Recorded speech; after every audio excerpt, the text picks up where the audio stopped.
நேயர்கள் அனைவருக்கும் அன்பான வணக்கம். இந்த தொகுப்புல தை மாதம் நமக்கு எப்படிப்பட்ட பலன்கள்லாம் கிடைக்கும் அப்படின்னு பார்க்கலாம். தை மாதம் தமிழ் மாதத்தின் 10வது மாதம், அதாவது 2024ஆம் வருடத்தின் தமிழ் மாதத்துக்கு இது முதல் மாதம் அப்படின்னு கூட சொல்லலாம். தை மாதம் 1ஆம் தேதி முதல் 21ஆம் தேதி வரைக்கும் இருக்கு. ஜனவரி மாதம் 15ஆம் தேதி முதல் பிப்ரவரி மாதம் 12ஆம் தேதி வரைக்கும் இந்த தை மாதம் இருக்குது. ஆங்கில மாதத்துக்கு பொதுவாகவே நம்ம எந்த ஒரு நல்ல செயலையும் நம்ம ஆரம்பிக்கிறதுக்கு தை மாதத்தில் ஆரம்பிக்கிறது தான் வழக்கம். இந்த தை மாதத்தில் தான் சூரியன் தன்னுடைய வடதிசை பயணத்தை தொடங்குறாரு. உத்தராயணிய காலம் அப்படிங்கிறது ஆரம்பமாக போகுது.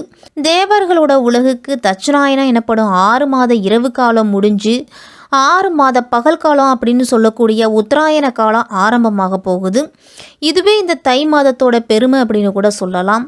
ஆடி மாதத்தில் விதைச்ச நெல்லெல்லாம் தை மாதத்தில் தான் அறுவடை செய்வாங்க. அந்த அறுவடை செஞ்ச நெல்லில் தான் தை பொங்கல் அன்று புது அரிசியில் பொங்கல் செய்து சூரிய பகவானுக்கு படைப்பாங்க.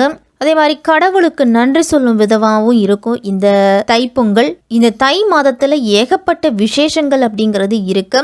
தைப்பொங்கல், மாட்டுப்பொங்கல், காணும் பொங்கல், பூசம் வருது, தை அமாவாசை ரொம்ப மிக மிக விசேஷம் அப்படின்னு கூட சொல்லலாம்.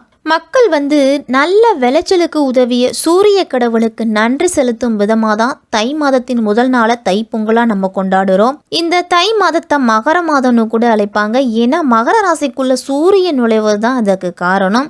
இப்படிப்பட்ட இந்த தை மாதத்துல கிரகங்களோட நிலைகள்லாம் எப்படி இருக்கு அப்படின்னு பார்த்தோம்னா, சூரியன் மகர ராசியில சஞ்சரிக்கிறாரு, செவ்வாய் தனுசு ராசியில இருக்கிறாரு, மாதத்தின் பிற்பகுதியில மகர ராசிக்கு போறாரு, புதன் தனுசு ராசியில இருக்கிறாரு, அதன் பிறகு மகர ராசிக்கு போறாரு, சுக்கிரன் விருச்சிகத்துல இருக்கிறாரு தை மாதம் 5ஆம் தேதி வரைக்கும், அதன் பிறகு தனுசு ராசிக்கு போறாரு. குரு மேஷ ராசியிலையும், சனி கும்ப ராசியிலையும், ராகு மீன ராசியிலையும், கேது கன்னி ராசியிலையும் இருக்கிறாங்க. இப்படிப்பட்ட சஞ்சாரத்துல தான் இந்த தை மாதம் பிறக்குது. இப்படிப்பட்ட நிலையில இந்த 12 ராசிக்காரர்களுக்கும் எப்படிப்பட்ட பலன்கள்லாம் கிடைக்கும் அப்படின்னு நம்ம விரிவாவே பார்க்கலாம். அனைவரையும் அனுசரித்து செல்லக்கூடிய குணம் கொண்டவர்கள் தான் இந்த விருச்சிக ராசிக்காரர்கள். விசாகம் 4ஆம் பாதம், அனுஷம், கேட்டை நட்சத்திரத்துல பிறந்தவங்களுக்கெல்லாம் இந்த தை மாதம் எப்படி இருக்கும், என்னென்ன பலன்கள்லாம் கிடைக்கும் அப்படின்னு பார்க்கலாம். தை மாதத்தின் தொடக்கத்திலேயே உங்க ராசிநாதன் செவ்வாய் லாபாதிபதி புதனோடு இணைஞ்சி சஞ்சரிக்கிறாரு. அதனால பொருளாதாரத்துல ஒரு திருப்திகரமான நிலை இருக்கும். புதிய முயற்சிகள் எல்லாம் வெற்றி உண்டு உங்களுக்கு. சனி 4ஆம் இடத்துல இருக்கிறதாலையும் அர்த்தாஷ்டம சனியின் ஆதிக்கம் நடைபெறுவதாலையும் அலைச்சல் அப்படிங்கிறது கொஞ்சம் அதிகரிக்கும் உங்களுக்கு. அதனால உடல் ஆரோக்கியத்துல மட்டும் சற்று கவனத்தோடு இருக்கணும். சனிக்கிழமையில ஆஞ்சநேயரை வழிபட்டுட்டு வாங்க, உங்களுக்கு அதிக நன்மைகள் நடக்கும். சூரியன் 3ஆம் இடத்துல இருக்கிறாரு. அதனால அரசாங்க ஊழியர்களுக்கெல்லாம் பணியிட மாற்றம் கிடைக்கும். தொழில் காரணமா அடிக்கடி வெளியூருக்கு செல்லும் வாய்ப்பெல்லாம் வரலாம். உங்க ராசி அதிபதியான செவ்வாய் வருமானத்தை அதிகரிக்க செய்வாரு. உச்சம் பெறப்போகும் செவ்வாயால நிலத்தின் மூலம் செய்யக்கூடிய அனைத்து வழிகளிலும் உங்களுக்கு நல்ல லாபம் வரும். 22ஆம் தேதி முதல் வீடு, நிலம் வாங்கக்கூடிய யோகம்லாம் இருக்கு. தரகு, கமிஷன் தொழில் மூலம்லாம் உங்களுக்கு பணவரவு அதிகரிக்கலாம். நீண்ட நாட்களா நீங்க எதிர்பார்த்திருந்த நல்ல தகவல் உங்களோட இல்லம் தேடி இந்த மாதம் வரும். தை பிறந்ததுமே விருச்சிக ராசிக்காரர்களுக்கு பொருளாதாரமும் உடல் ஆரோக்கியமும் ஓரளவு சிறப்பாக இருக்கும். பெண்களுக்கெல்லாம் பொன் பொருள் சேர்க்கை அப்படிங்கிறது உண்டாகும். செவ்வாய் பகவானை ராசி அதிபதியா கொண்டவங்க தான் இந்த விருச்சிக ராசிக்காரர்கள். உங்க ராசிக்கு 3ஆம் வீடான முயற்சிகள் ஸ்தானத்துல சூரிய பகவான் செவ்வாய் புதனோடு பயணம் செய்ய போறாரு. அதனால புதிய முயற்சிகளுக்கு நல்ல பாதை அப்படிங்கிறது தென்படும். சொத்து பிரச்சனைகளுக்கு தீர்வு கிடைக்க போகக்கூடிய மாதம் இந்த தை மாதம். அண்ணன் தம்பிகளுக்குள்ள பிரச்சனை, பங்காளிகளுக்குள்ள பிரச்சனை, பூர்வீக சொத்து சார்ந்த விஷயத்துல பிரச்சனை அப்படின்னு சொத்து சார்ந்த எந்த பிரச்சனையா இருந்தாலும் அது தீர்வு அப்படிங்கிறது உண்டு. இந்த மாதத்துல இனிப்பு உளுந்து வடைய தானமா நீங்க கொடுத்துட்டு வந்தீங்க அப்படின்னா எந்த அளவு பெரிய பிரச்சனையா இருந்தாலும் உங்களுக்கு சாதகமான தீர்ப்பு அப்படிங்கிறது கிடைக்கும். நீண்ட நாட்களா வேலைக்காக நீங்க எதிர்பார்த்து காத்திருந்த நல்ல செய்தி இந்த மாதத்துல கிடைக்கும். விருச்சிக ராசிக்காரர்களுக்கெல்லாம் மாத தொடக்கத்திலேயே உங்க ராசிக்கு 6ஆம் இடத்துல குரு பகவான் சஞ்சரிக்கிறாரு. தன பஞ்சமாதிபதியான குரு பகவான் தனஸ்தானத்தையே பார்க்கிறாரு. அதனால பொருளாதார சிறப்பா இருக்கும். தொழில்ல புதிய பங்குதாரர்கள்லாம் வந்து சேருவாங்க. உங்களுடைய லாபத்தை அதிகரிக்கிறதுக்கு உங்களுக்கு கீழ் பணிபுரிபவர்களை அனுசரித்து போகணும். அவர்களை எல்லாத்தையும் வார்த்தைகள்ல நிதானத்தையும் பொறுமையும் கடைபிடிக்கணும். விருச்சிக ராசிக்காரர்கள்லாம் தொழில புதிய ஒப்பந்தங்கள்லாம் கையெழுத்திடும் பொழுது ஆவணங்கள் சரியா இருக்கா அப்படின்னு ஒரு முறைக்கு இருமுறை படிச்சு பார்த்துட்டு அந்த தொழில்ல அனுபவஸ்தர்களோட ஆலோசனையை கேட்டு நடந்துக்கிறது நல்லது. உத்தியோகத்துல பணிபுரியும் இடத்துலலாம் உங்களுக்கு நல்ல பெயர் புகழ் இதெல்லாமே கிடைக்கும். உயரதிகாரிகள்லாம் உங்களுக்கு கூடுதல் பொறுப்புகளை வழங்கி அதனால உங்களுக்கு சம்பள உயர்வும் அதிகமா இருக்கும். தை மாதம் 5ஆம் தேதி தனுசு ராசிக்கு சுக்கிரன் வராரு. உங்க ராசிக்கு அதிபதியான சுக்கிரன் 2ஆம் இடத்துல சஞ்சரிக்கும் பொழுது விரயத்திற்கு ஏற்ற வரவு அப்படிங்கிறது இருக்கும். சுக்கிரன் வந்து விரையாதிபதியா இருக்கிறதால ஆடை ஆபரணங்கள் வாங்குவதிலையும் சுப நிகழ்ச்சிகள் செய்வதிலையும் உங்களுக்கு விரயங்கள் அப்படிங்கிறது வரும். திருமணம் போன்ற சுபகாரியங்கள்லாம் நடைபெறதுக்கு வழிபிறக்கும். இந்த மாதம் நண்பர்களோட ஒத்துழைப்போடு புதிய முயற்சிகள் எல்லாம் ஈடுபடுவீங்க. நீங்க வியாபாரம் தொழில் எல்லாமே இந்த மாதத்துல விருத்தி அடையும். மாத தொடக்கத்திலேயே உங்க ராசிக்கு 4ஆம் இடத்துல சனி பகவான் சஞ்சரிக்கிறாரு.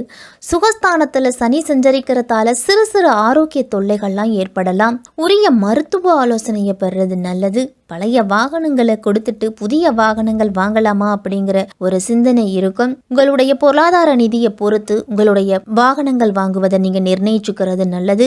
வீடு கட்டுவது, கட்டிய வீட்டை பழுது பார்க்கறது, இதனால உங்களுக்கு செலவுகள்லாம் வரும். தாயின் உடல் ஆரோக்கியத்துல கவனத்தோடு இருக்கணும். பொது வாழ்வுல இருக்கிறவங்களுக்கெல்லாம் மேலெடுத்த ஆதரவு திருப்திகரமா இருந்தாலும் ஒரு சில பிரச்சனைகள் அப்படிங்கிறது வந்துகிட்டே தான் இருக்கும். முடிஞ்சளவு போட்டிகளை சமாளித்து வெற்றி பெறுவீங்க.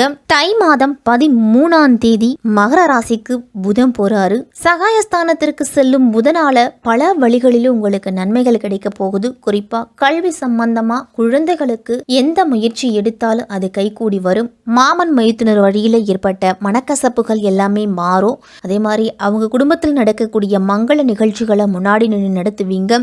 புண்ணிய காரியங்களுக்கெல்லாம் உங்களால முடிஞ்ச பொருளுதவியை செய்வீங்க. பணிபுரியும் இடத்துல மேலதிகாரிகளோட ஆதரவு உங்களுக்கு மன நிறைவை கொடுக்கும். ஊதிய உயர்வும் உத்தியோக உயர்வும் கிடைச்சு மகிழ்ச்சியா இருப்பீங்க. மனதில் இருந்து வந்த குழப்பங்கள் எல்லாமே நீங்கி தெளிவு அப்படிங்கிறது உண்டாகும். உங்களுடைய நல்ல செயல்களால சமுதாயத்துல பெயரும் புகழும் உங்களை தேடி வரும். பயணங்கள்லாம் உங்களுக்கு லாபகரமானதா தான் இருக்கும். உங்க ராசிக்கு கலத்திரஸ்தானாதி மற்றும் தனஸ்தானாதிபதியான செவ்வாய் தை மாதம் 21ஆம் தேதி சுகஸ்தானத்துக்கு பயிற்சி அடைகிறாரு. அதனால தாயோட உடல் ஆரோக்கியத்துல மட்டும் கவனத்தோடு இருக்கணும். வாகனங்களை ஓட்டி செல்லும் போதும் தீ இயந்திரங்களை பயன்படுத்துவதிலும் எச்சரிக்கையா இருக்கணும். பூமி தொடர்பான பணிகள், வீடு கட்டுவது, புதுப்பிப்பது போன்றவற்றிலெல்லாம் தாமத போக்கு இருந்தாலும் சிறிது காலத்துல உங்களுக்கு நன்மையே கொடுக்கும்.